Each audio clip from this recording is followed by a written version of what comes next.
నమస్తే అండి. నా పేరు ఎల్ మహేష్. నేను ఆంధ్రప్రదేశ్ గవర్నమెంట్ దీంట్లో అగ్రికల్చరల్ డిపార్ట్మెంట్‌లో వర్క్ చేస్తున్నాను. ఒక 16 మంత్స్‌గా నేను నా లెగ్స్ ప్యారలైజ్ అయ్యి, మోషను, బ్లాడర్ అండ్ యూరిన్ కంట్రోల్ లేక చాలా ఇబ్బంది పడ్డాను. చాలామంది డాక్టర్‌లని సంప్రదించాను.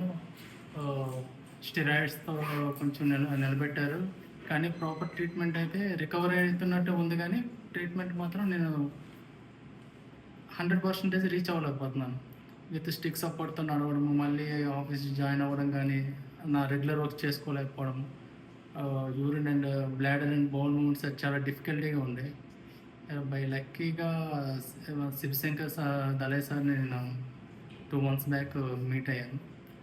యాంజియోగ్రామ్ టెస్ట్ అండ్ చూసి ఆహ్, నీ ప్రాబ్లమ్ ఇదన్నీ కరెక్ట్‌గా ఐడెంటిఫై చేసి నాకు ఎక్స్‌ప్లెయిన్ చేశారు. ఒక 2 అవర్స్ నాతో స్పెండ్ చేసి సార్, నీ ప్రాబ్లమ్ ఇది. ఈ ప్రాబ్లమ్‌ని ఇలా చేయాలని చెప్పి నాకు ఒక లెసన్ చెప్పినట్టుగా టీచ్ చేసి, నాకు కంప్లీట్‌గా దాని మీద నాలెడ్జ్ ఇచ్చారు. నాకు చాలా ధైర్యం వచ్చింది.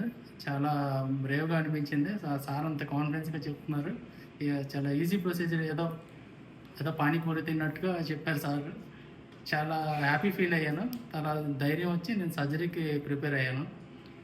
సర్జరీకి ప్రిపేర్ అయిన తర్వాత ఆఫ్టర్ సర్జరీ నేను నడవగలుగుతున్నాను.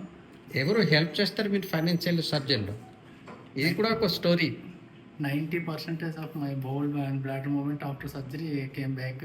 నేను చాలా హ్యాపీగా ఫీల్ అవుతున్నాను. Thank you Shivashankar Dalai sir. And thank you the other patient. My sponsor ద్వితి Dhriti Krishna. Krishna sir. Very helpful to me. His help. Thank you.